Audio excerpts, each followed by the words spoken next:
Bonjour YouTube et coucou à tous mes ex. Alors, si toi aussi tu as envie de découvrir mon outil perso qui me permet d'analyser mes relations amoureuses et sexuelles depuis maintenant plusieurs années, regarde cette vidéo.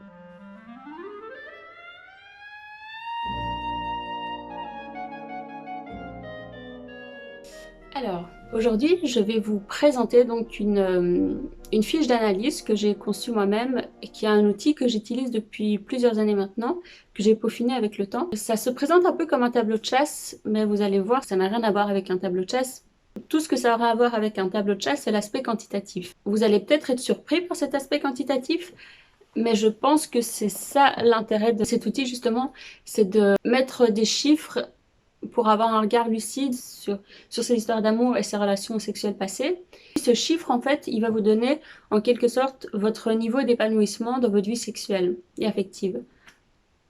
Et en plus de ça, aussi l'intérêt de cette grille, c'est que vous puissiez analyser et voir en fait si peut-être il y a des récurrences, des comportements toxiques. Par exemple, moi j'avais constaté que j'avais trop souvent tendance à avoir des rapports en étant sous l'emprise de l'alcool. Et du coup, bah voilà, ça m'a permis de rectifier un peu le tir et de constater que le sexe sobre, c'était 1000 fois mieux. Moi, alors évidemment, l'alcool, enfin, il y a plein de raisons, ça correspond aussi à un mode de vie et puis à de la timidité. En fait, le sexe avec l'alcool fait simplement on est moins présent à soi-même, on est moins présent à l'autre. Comme je disais, ne soyez pas choqués par l'aspect quantitatif ou vraiment chiffré, c'est un aspect peut-être un petit peu comme ça robotique, mais je trouve ça intéressant de sortir de l'aspect, de sortir du pathos, euh, trop plein d'émotions. C'est pas parce qu'on parle d'amour qu'on doit être ému et confus. Justement, c'est bien d'arriver à être lucide, honnête, clair, de pas se mentir à soi-même. Voilà. Donc, si ça vous intéresse, on va regarder la fiche ensemble pour que vous compreniez un petit peu mieux de quoi il s'agit. Moi, je l'ai imprimé. Alors, donc je vais l'afficher ici, là. La première case vous permet de numéroter. Évidemment, j'ai pas mis de chiffres parce que si vous avez eu plus de 10 partenaires, ça aurait été bête que j'écrive 1, 2, 3, 4, 5, 6, 7, 8, 9, 10. Parce que comment vous allez faire pour noter 20, 30, 40, 50, 60 ou 100 ou 200 ou même 1000? Bon, voilà, donc cet espace-là est vide pour cette raison. Le prénom, si vous vous en rappelez, ou sinon le surnom. Ensuite, est-ce que c'était une rencontre virtuelle ou est-ce que c'était une rencontre réelle? C'est comment est-ce que vous connaissez cette personne? Et peut-être qu'en ce moment, avec le Covid, ben, vous rencontrez euh, des gens que de manière virtuelle. Ben, ça, c'est pas vraiment de votre faute, c'est dû au Covid. Vous allez peut-être remarquer justement que vous avez tendance à faire que des rencontres virtuelles et peut-être que le réel vous manque un peu. La date du premier rendez-vous ou de la première rencontre dans la vraie vie. Là, ça vous permet d'observer déjà si c'était une rencontre virtuelle, combien de temps est-ce que vous avez mis à organiser une rencontre.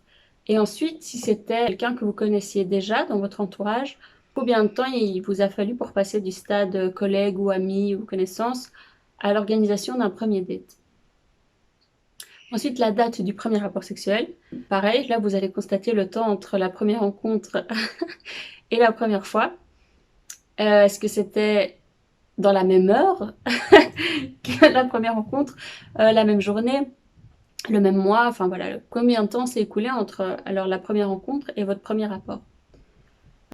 Oui, alors ensuite, sur 10, quel était votre niveau d'attente, d'excitation à l'idée de rencontrer cette personne? Et sous-entendu, pourquoi est-ce que vous vouliez la rencontrer? Parce que voilà, des fois, on veut coucher avec quelqu'un, on est excité, mais notre niveau d'attente n'est pas hyper haut, on ne va pas être hyper exigeant parce que tout ce qu'on voulait en fait, c'était tirer un coup. Alors que quand on fait une rencontre avec peut-être quelqu'un avec qui on parle de manière virtuelle depuis plusieurs semaines et que c'est quelqu'un qui nous impressionne, qu'on trouve très beau et qu'en plus, comme on l'a encore jamais vu en vrai, il y a quand même ce petit stress ou ce gros stress de l'inconnu, quoi, parce que forcément, on ne sait pas si on n'a pas encore été complètement validé. Même si on a été validé virtuellement, c'est pas pour ça qu'on sera validé dans le réel.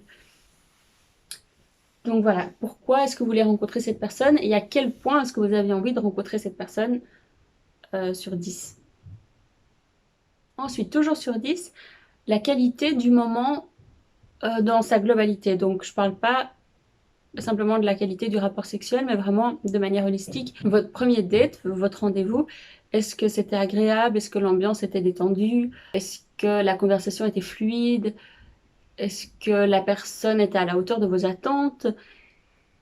Est-ce que vous avez été déçu ou pas? Est-ce que l'autre était cultivé? Est-ce que vous vous êtes senti, vous, peut-être nul?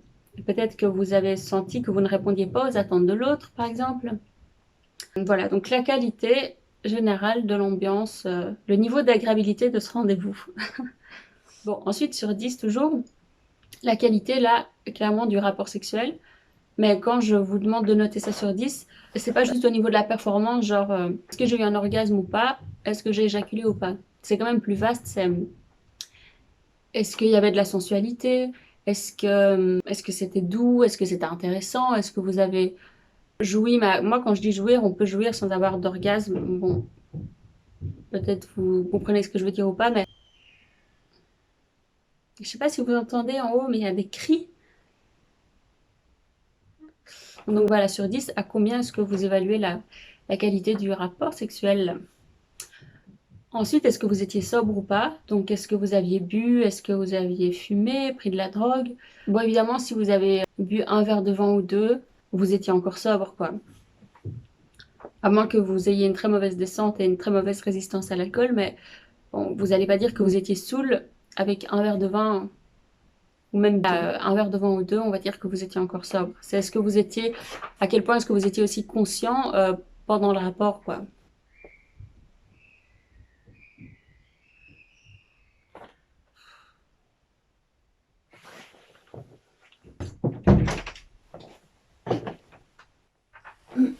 Donc, ensuite, est-ce que cette rencontre a donné, est-ce que cette première fois, elle a donné lieu à une deuxième, une troisième, une quatrième, ou même à une histoire d'amour, voilà?